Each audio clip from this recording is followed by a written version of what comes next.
بە ناوی خۆی باڵادەست لە هەر جێگایەکن ڕێز و سڵاو و خۆشەویستی ئەمە تەنارەستە بێ بینەرانی بەرنامەی پەیامیکە و کەناڵی ئاسمانی پەیام بەڕێزان لەگەڵ کامێرەمانی هاوکارم یاوز جومعە پەیامێکی دیکەی هاوڵاتیان بۆ ئێوەی ئازیز خۆشەویست دەگوازینەوە بە ئومێدەوەی پەیامیم جارشمان جێگەی سوود و ڕەزامەندی ئێوەی بەڕێز بێت. بەڕێزان ئەم شەو لە شەقامی سالمی شاری سلێمانیەوە کە نەسراو بە شەقامی ساوڵەکە لەگەڵ هاوڵاتیانە پەیامێکی دەگوازینەوە و دەپرسین ڕۆژ بە ڕۆژ بە بیانووی جیاجیا بڕیاردان لەسەر هەڵبژاردن لە کاتی خۆیدا دوا دەخرێت. بڕیار بوو سبەینێ واتە ڕۆژی دووشەممە یەکلا بکرێتەوە، بەڵام ئێستا دواخراوە بۆ ڕۆژی چوارشەممە و بانگەشەی هەڵبژاردنیش ڕۆژ بە ڕۆژ کاتەکەی کەم دەبێتەوە.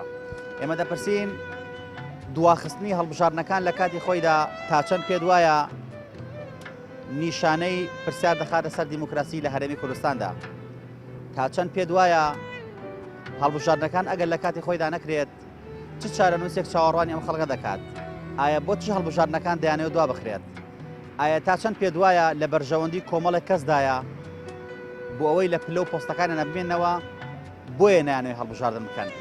لەگەڵ هاوڵاتیانە ئەم پرسە تاوتوێ دەکەین بینەرمان بن بۆ گواستنەوەی پەیامەکان فەرموون.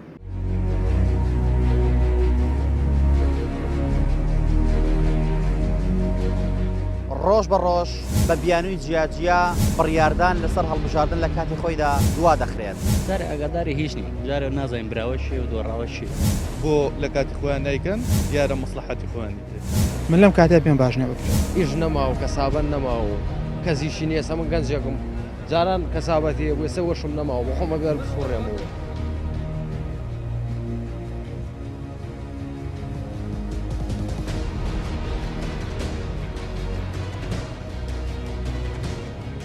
بە بڕای من بۆ 50 ساڵی دریژ هەڵبژاردن بکرێ ڕێژەکان هەر بەم شێوەیە.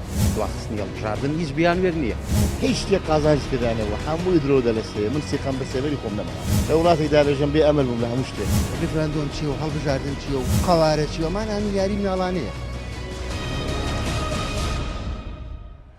وەڵاهی زروفەکانی ئەم لەم کاتەیە بەڕای من لەم کاتەیە هەڵبژاردن هەر نەکرێت.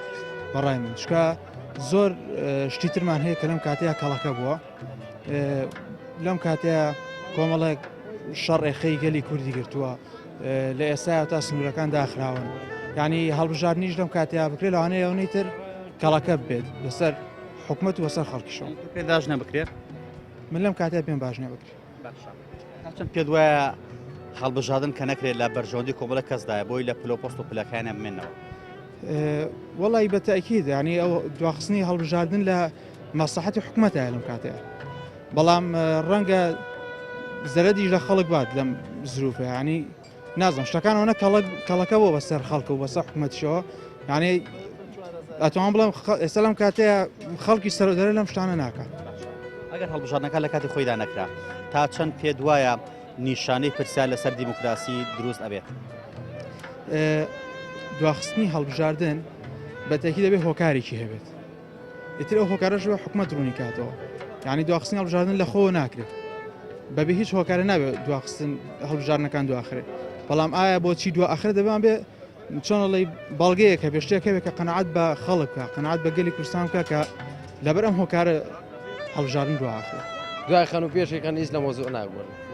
وەڵی ناگۆڕە چونکە وەزعەکە بەرەو قەیرانێک و بەرەو ئیش نەما و کەسابەت نەما و کەسیشی نییە سەمە گەنجێکم جاران کەسابەتی بۆ ئێستا وەشم نەماوە بۆ خۆمە بێر بسوڕێمەوە ئیشمان نییە و کەسابەتمان نییە و پێ دوایە ئەگەر هەڵبژاردنیش بکرێت هیچ لە ژیانی خەڵک ناگۆڕێت؟ ناوەڵا بەڕای من دواخستنی هەڵبژاردنەکان یاخود نەکردنی لە کاتی خۆیدا تا چەند پێ دوایە لە بەرژەوەندی کۆمەڵێ بەرپرسە و بۆ ئەوەی لە پۆست و پلۆپایەکانە بمێنەوە؟ وەڵی ئەویان نازامی تر هەر کەسەوەی در هەڵبژاردن بکرێت یعنی بەڕاستی بڵێم هەڵبژاردنیش کردێ هیچ لە مۆزوع ناگۆڕێت. پێم وایە جارە ئێمە وەکو بینەر با بڵێم وەکو جەماوەری ئەم یاریە جارێ ئاگاداری هیچ نی، جارێ نازانین براوە شێ و دۆڕاوە شێ. ئێمە بە ژمارە دیاریکەین هەتا ئێستاش هیچ شتێک ڕوون نییە و ئەبێت چاوەڕێک ئیمزایم بەرەو کوێتی و دوایکردن لەوە زیاتر هیچ شتێکی تر نیم. هەڵبژاردنەکان ئەگەر نەکرێت تا چەند پێ دوایە لە بەرژەوەندی و لە مەساڵحی کۆمەڵێک کەسە بۆی لە پۆست و پلۆپەیەکانە بمێنەوە. هەموو شتێکی نواندنە پێم وایە یعنی بکرێ نەکرێ هیچمان بەس تەنها بێ دوایان کرد یعنی دوا بکەوێت و دوان نەکەوێت نازانین زەرەر و قازان چییە هەموو لە زەرەریەمەیە بکرێت کۆمەڵێڵە لە قازان جێمەوێش بەهۆی چەند هۆکارێک لە سەر بەلایەنێکی سیاسی ئەمەش سەر بە هیچ لایەنێک نەبین و بێندانیشین بێت چاوەڕێی ئەنجامەکە بکەین زین بەرەو چیۆڕۆ هەڵبژاردن کە لە کاتی خۆیدا نەکرا تا چەند پێ دوایە نیشانەی پرسیار لەسەر دیموکراسی و لەسەر یاسا سەروەری دائەنێت. من ناتوانم مەسەلەن لەسەر و کۆمەڵە شتە قسە بکەم چونکە ناکرێت هەر کەسە و پاروی خۆی هەرکە و مەجای خۆی قسەیتی بکە جوان نیە بۆ ئێمەش مەسەلەن قسە لەسەر و شتانە بکەین ئەگەر وابێت قسەی لەسەر بکەین کۆمەڵی حیوار ئەوترێ لەسەرمان کە وەکو زەختێک ئەکەوێتەوە بە مل هۆکاری بیرکردن و سەبەبی ئەو شتانەی کە تۆ ئێڵیت و لەبەرەوە ئەم شتانە حەز ناکەم قسە لەسەر و بابەتانە بکەم. لەسەر ئەنجامدانی هەڵبژاردن لە ئێستاە ئێمە بێ پرۆسەکان ڕیزبندی بۆ بکەین بەڕاستی. ڕیزبندیەکە چۆنە لە پلەی یەکەمە ئێستا ئەمە پرۆسێکی زۆر نیشتیمانیمانێ کە مەسائیلی ڕفراندۆم و سەربەخۆی و دەوڵەتبوونی کوردستانە. بە بڕای من ئەو پرۆسێ لە زۆر لە هەڵبژاردن و لە حملای انتخابی گەورەترە بەڕاستی. ئەبێ ئێمە فۆکسمان لەسەر ئەنجامی ڕفراندۆمەکە بێ کە ئایا ئەم ڕفراندۆمە تا چەند وەکە کە ئێمە نزیک بینەوە لەسەر بەخۆی. بە بڕای من قسەکردن لەسەر ئەنجامدان لەسەر ئەنجامی هەڵبژاردن لە ڕفراندۆمە ئەنجامێکی زۆر زۆر پێرفێکت و باش بووە و لەو بڕایشام کە سەرکردایەتی سیاسی کورد ئاقلترن لەوەی کە کۆمەڵی خەڵک باسی ئەەکەن لەبەر ئەوەی کە ئێمە بینیمان کورد هەڵی مێژووی دووبارە نەکردەوە بۆی کە لە هەموو دەرفەتێکە وڵاتانی زلهێزە هاتنە سەرخەت دەیانوت ئەمە مەکەن ئێمە ئەوەتان بۆکەین لە بەرامبەرە بەڵام دوجار ئەوە قیادەی کوردی بوو کە نەگوێی لە ئەمریکا کرد نەگوێی لە ئەوروپا کرد ناگوێی لە هیچ کەسێک بەڕاستی واخستنی هەڵبژاردنەکان تا چەند پێ دوای نیشانەی پرسیارە خارەسە پرۆسی دیموکراسی ئەنجامدانی هەڵبژاردن بۆ پەرلەمان خۆی ڕوونە کە چه هێزی یەکەم و چه هێزی دوم و چه هێزی سێم و چوارەم و پێنجەمی لە ئاخریهی یعنی بکرێەوە نەکرێ ڕێژەکار نەگۆڕە بەڕاستی بۆ من بە بڕای من بۆ 50 ساڵی تریش هەڵبژاردن بکرێ ڕێژەکان هەر بەم شێوایە کورسیەک کەمەکە کورسێک زیایەکە لەو زیاتر نی تا چەند پێ دوایە لە بەرژۆندی کۆمەڵە کەسدایە کە هەڵبژاردن نەکرێت بۆ پەیوەندی بە کۆمەڵێک کەسەوە نێ پەیوەندی وەکوتم پەیوەندی بە پرۆسێکی نیشتیمانی و ڕفراندۆمەیە چکە ئەگەر ئێمە بگەڕێنە بۆ ڕابردوو هەڵبژاردن بۆ کاتێک لە کاتی خۆی کراوە بەڵام ئێستا زروفەکە جیاوازترە و پێشهاتەکان زۆر لەوە گەورترن کە ئێمە لێرە لە چارچەوەی دیوارێکا بیری لێکەین بەڕاستی لعبەیەکی زۆر گەورە هەیە لە شەرقی ئەوسەتا و دڵنیاشم لە بەرژۆندی کووردا کۆتایی بێت.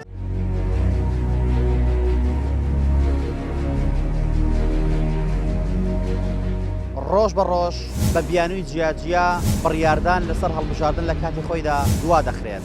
جارە ئەگاداری هیچ نی جارە نازانین براوەشێ و دۆڕاوەشێ بۆ لە کاتی خۆیان نیکەن دیارە مەسلحەتی خۆیان دیتێت.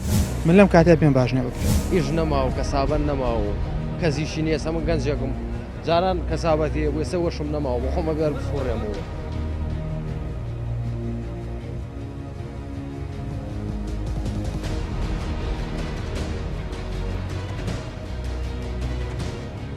بە بڕای من بۆ 50 ساڵی تریش هەڵبژاردن بکرێ ڕێژەکان هەر بەم شێوایە واخستنی هەڵبژاردن هیچ بیانوێر نییە هیچ شتێک قازانجی کردانەوە هەمووی درۆ دەلەسێ من سیقەم بە سێوەری خۆم نەما لە وڵاتێکدا بێژەم بێ ئەمەل بووم لە هەموو شتێک ریفراندۆم چیە و هەڵبژاردن چیە و قەوارە چیەمان ئەمی یاری مناڵانەیە وەڵا سەرەتا هەڵبژاردن کاتێک کرا سەرەتا یانی خەڵک ئومێدێکی زۆر زۆری پێی بوو بەڵام بەڕاستی کە دانیشتن لە دوا دانیشتنەکان و ئەو دانیشتە نایاساییانە کە ئێستەژەکرێ هیچ کات لە بەرژەوەندی میلەت نەبووە وەبانەشی کاگرێت هیچ گۆڕانکاریەکی نە ئابووری نە سیاسی لە ناوچەکە ڕوونایە لەبەرەوە دوا بخرێت یا دوا نەخرێت هیچ کاریگەری نییە هەڵبژاردن ناتوانێت ژیان خەڵک گۆڕێ هیچ کات بەس سیاسیەکان نەتوانن و حیزبە سیاسیەکانی نا هیچ کات هەڵبژاردن و دەنگی خەڵک هیچ شتێک لە مۆزوعەکان ناگۆڕێت. تا چەند پێ دوایە دواخستنی هەڵبژاردنەکان پرۆسی دیموکراسی و یاسادانان دەخاتە ژێر پرسیارەوە لە هەرێمی کوردستان هەر خۆی ئێستا لە ژێر پرسیارە چەند پێ دوایە ئەگەر هەڵبژاردن نەکرێت لە بەرژۆندی کۆمەڵی کەسە تا لە پۆست و پلەپایەکان بمێنەوە. پۆست و پایەکان حیزبیە، پۆست و پلەپایەکان لە پەرلەمانەوە نەدراوە. پۆستەکان حکومین بۆی تا بمێنێت.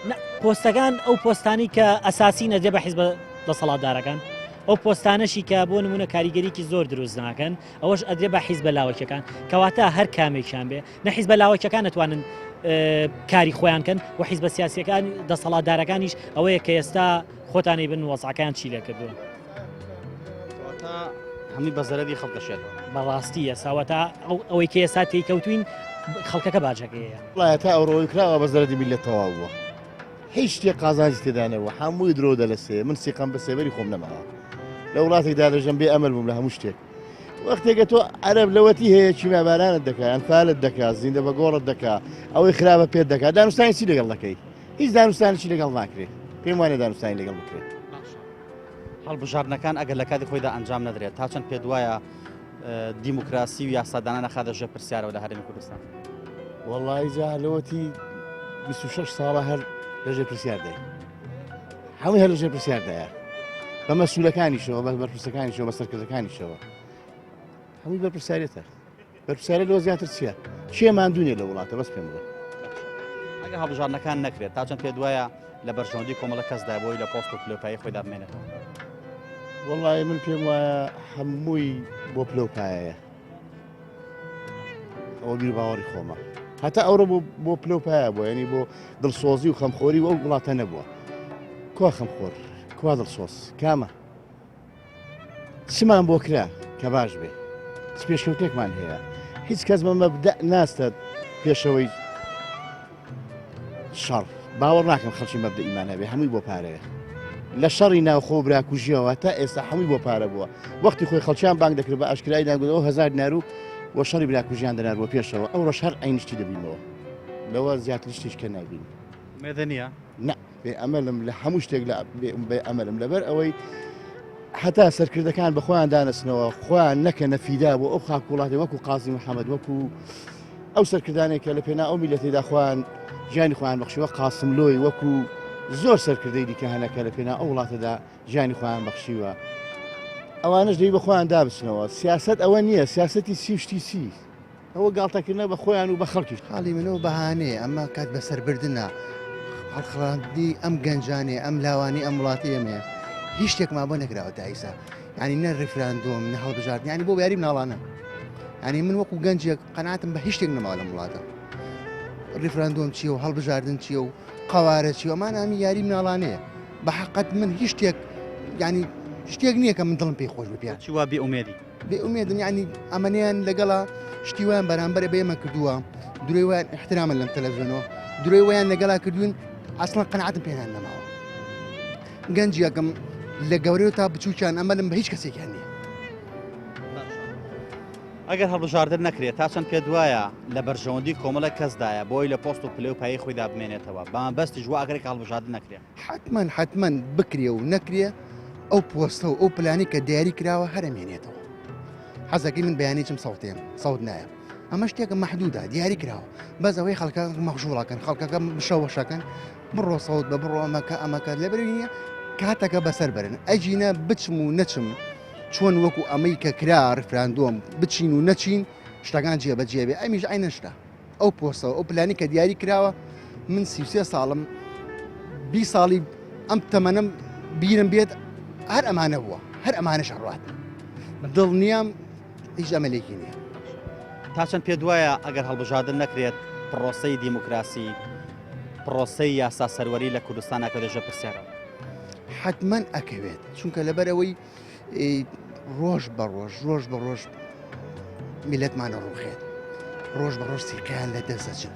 ئەم کەسانە ینی وایان لێ هاتووە بڕوایان پێ ناکەن. گەورە و مناڵ عین لە مناڵێکی 5 ساڵ بپرسە لە گەورەیەک بپرسە گاڵتەیان بۆ وەسەکانی. لەبەرەوەی چی؟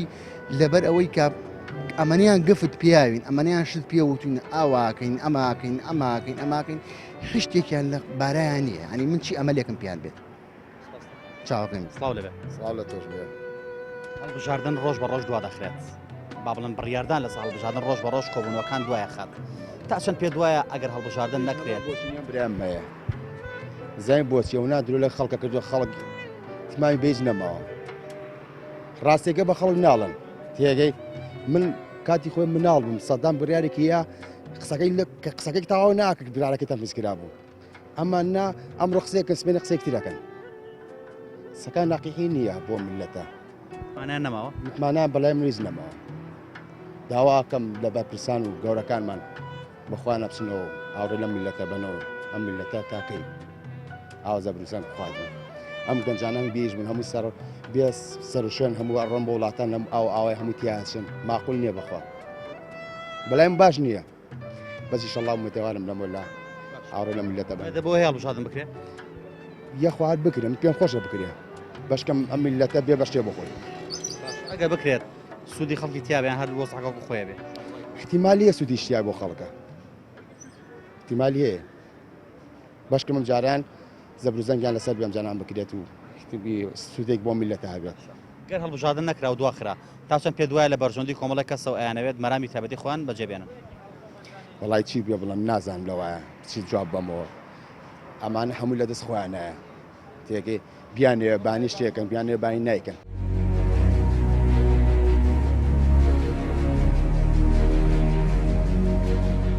ڕۆژ بە ڕۆژ بە بیانووی جیاجیا بڕیاردان لەسەر هەڵبژاردن لە کاتی خۆیدا دوا دەخرێت جارێ ئەگاداری هیچ نی جارێ نازانین براوە شێ و دۆڕاوە شێ بۆ لە کاتی خۆیان نیکەن دیارە مەسلحەتی خۆیان من لەم کاتێ پێم باش نێ بکرێت ئیش نەما و کەسابەت نەما و کەزیشی نییە سەمە گەنجێکم جاران کەسابەتی وێسە وەشم نەماوە بۆ خۆمە بێر بخۆڕێمەوە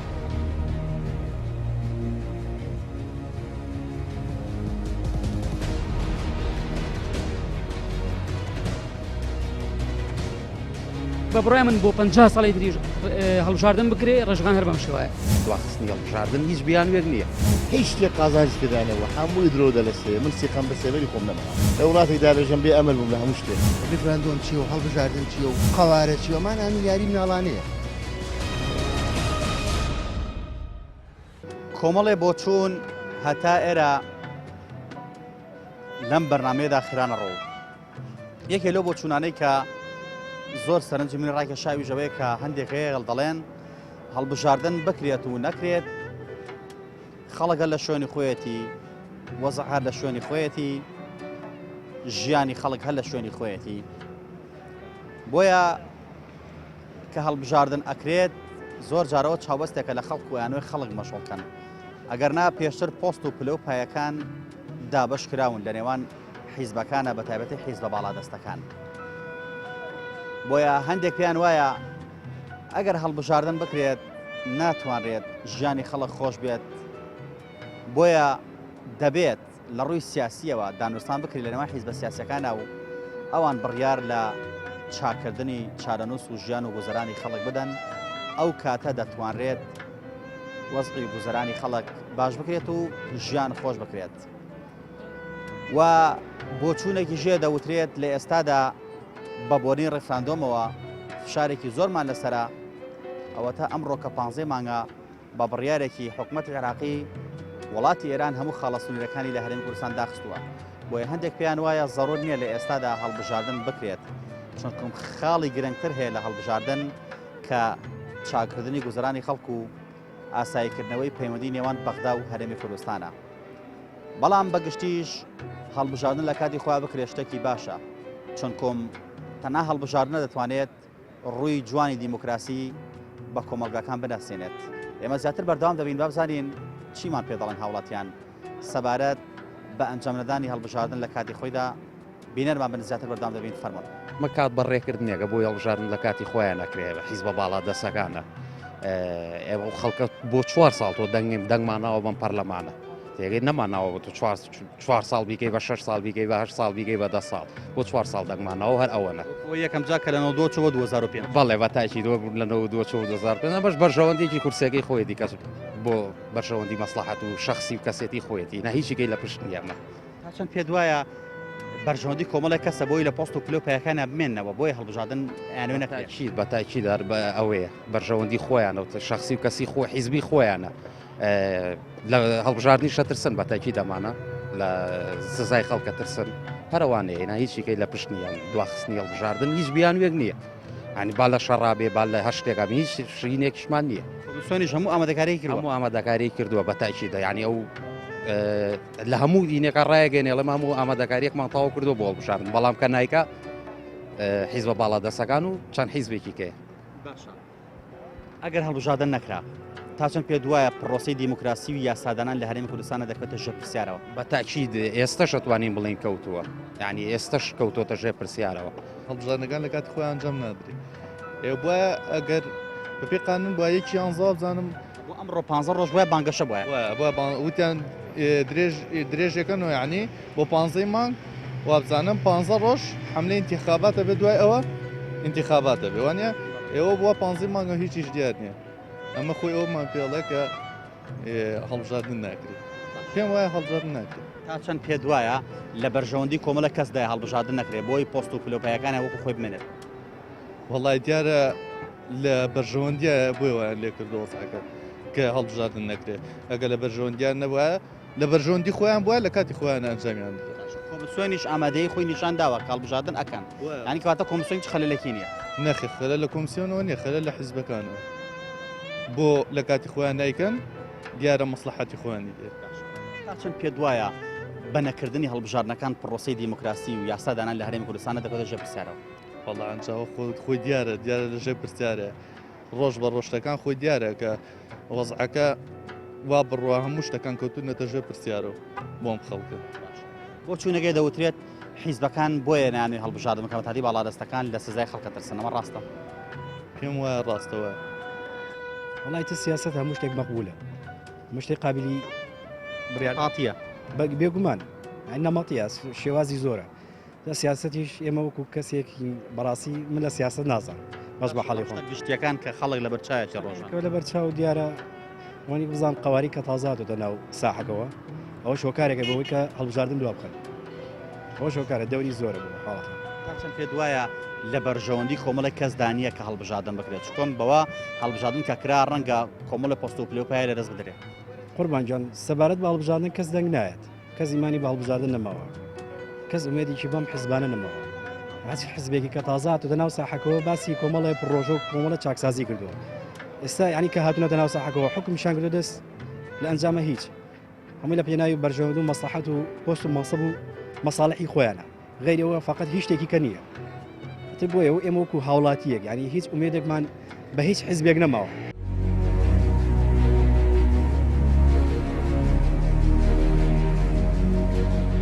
ڕۆژ بە ڕۆژ بە بیانووی جیاجیا بڕیاردان لەسەر هەڵبژاردن لە کاتی خۆیدا دوا دەخرێت جارە ئەگاداری هیچ نی جارە نازانین براوە شێ و دۆڕاوە شێ بۆ لە کاتی خۆیان نیکەن دیارە مەسلحەتی خۆیانی دێت من لەم کاتێ پێم باش نەبوو ئیش نەما و کەسابەت نەما و کەزیشی نییە سەمە گەنجێکم جاران کەسابەتی وێسە وەشم نەماوە بۆ خۆمە بێر بسوڕێمەوە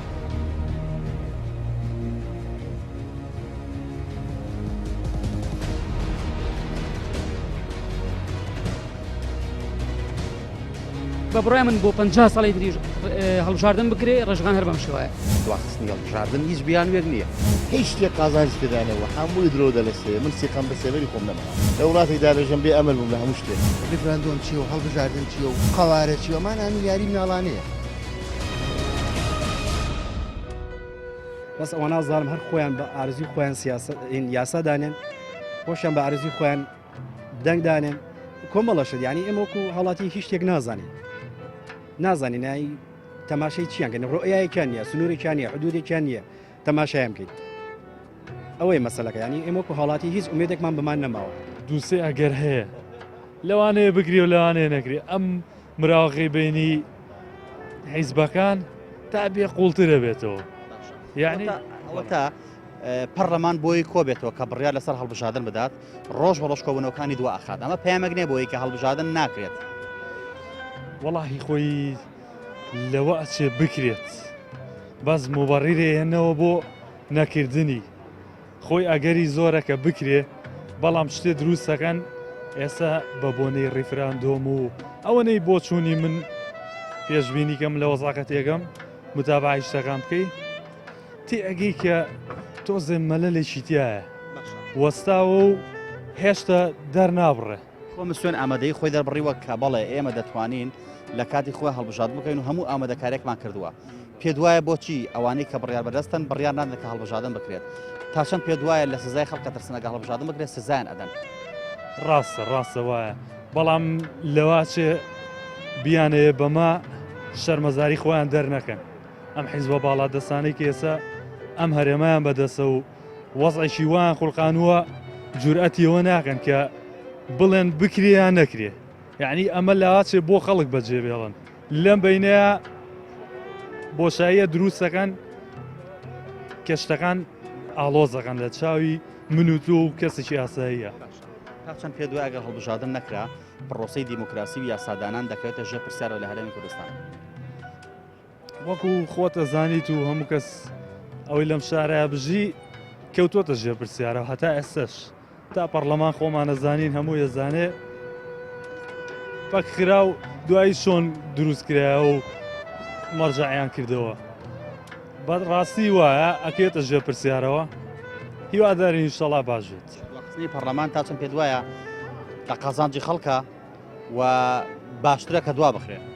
دواخستنی پەرلەمان بەڕای من بڕوان ناکەم لە قازانجی خەڵکا بێت چونکە بەڕاستی ئێستا خەڵکەکە وای لێ هاتووە ئەگەر پەرلەمان دوا بخرێ خو دوا نەخرێ بەڕاستی خەڵکەکە هەر لە زەرەدایە هەر لە قەیرانایە ئەگەر دوا بخرێیان دوا نەخرێ کۆبوونەوەکانی پەرلەمان بەڕای من هەر خەڵکی فەقیر و هەژار زەرە دەکات. تا چەند پێ دوایە دواخستنی هەڵبژاردنەکان لە بەرژەوەندی کۆمەڵێک کەس و لایەندایە بۆی کە لە پۆست و پلەبەکانی خۆیان بمێنەوە چونکە ئەگەر هەڵبژاردن بکرێت دەوترێت هەندێک لە حیزبەکان لە سزای خەڵکە ترسەکە دەنگیان پێ نەدەن لە ترسی ئێمە ناوێت هەڵبژاردن بکەن تا چەند ئەمە ڕاستە.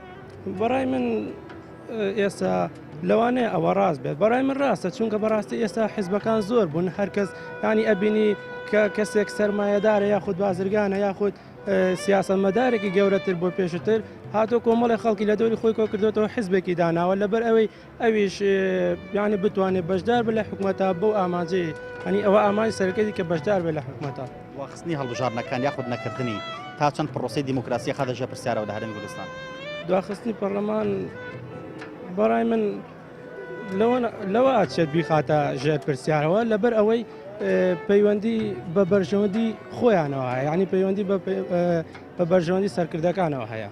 لە ئێستادا چاوەڕوانی ئەوە دەکرێت کە هەڵبژاردنەکان لە کاتی خۆیدا بکرێت بەڵام گومانێکیش هەیە کە هەڵبژاردنەکان بە بەستی سیاسی و بە مەرامی شخصی دوا بخرێت و لە کاتی خۆیدا ئەنجام نەدرێت چۆن کۆم ئەمڕۆ کە 15 مانگە دەبوو ئەمڕۆ 15 ڕۆژ وایەت حیزبە سیاسەکان بانگەشەی هەڵبژاردنیان بکردایەت بەڵام تا ئێستا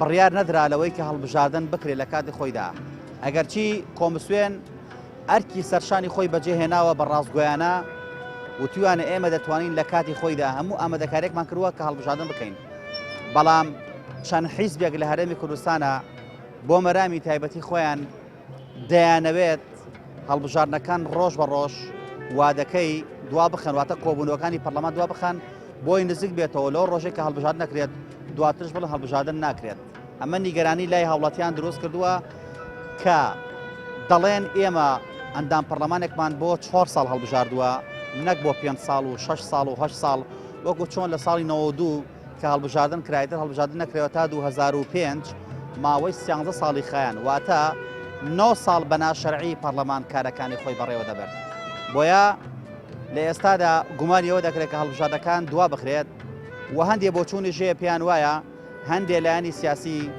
لە سزای خەڵکە ترسن کە سزایان بن و دەنگیان پێ نەدەنەوە بۆیە ئەو لایەنە سیاسیانە ناوێرن هەڵبژاردنەکە ئەنجام بدەن دەیانەوێت دوای بخەن لەو ماوەیەدا هەوڵ بدەن خۆیان بکردنەوە لەو ماوەیە هەوڵ بدەن کە دەنگی دەنگدەرەکانە بەدەستبێنەوە لەبەر ئەم مەرامانە نایانەوێت هەڵبژاردنەکان لە کاتی خۆیدا بکرێت بەڵام ئێمە هیوادارین هەڵبژاردن لە کاتی خۆیدا بکرێت بۆی چیتر پڕۆسەی دیموکراسی لە هەرێمی کوردستانە زیاتر نەکەوێتە ژێر پرسیارەوە هەرچەنە لە ئێستادا کۆمەڵێک پۆست و پلە هەیە کە خراون لە ژێر پرسیارەوە کە شەرعەتیان نەماوە بەڵام هیوادارین شەرعەت بگەڕێتەوە بۆ بواری یاسادانان بۆ پەرلەمان کە بەرزترین دەسەڵاتیەیە لە هەموو وڵاتێکدا ئەمە پەیامەکانی هاوڵاتیان بوو هیوادارین سوودمان گەیاندەبێت تا پەیامێکی دیکە هەموو لایەکتان بەخوای گەورە ئەسپێرین خی گەورە پشت و پەنایی هەموو لایکمان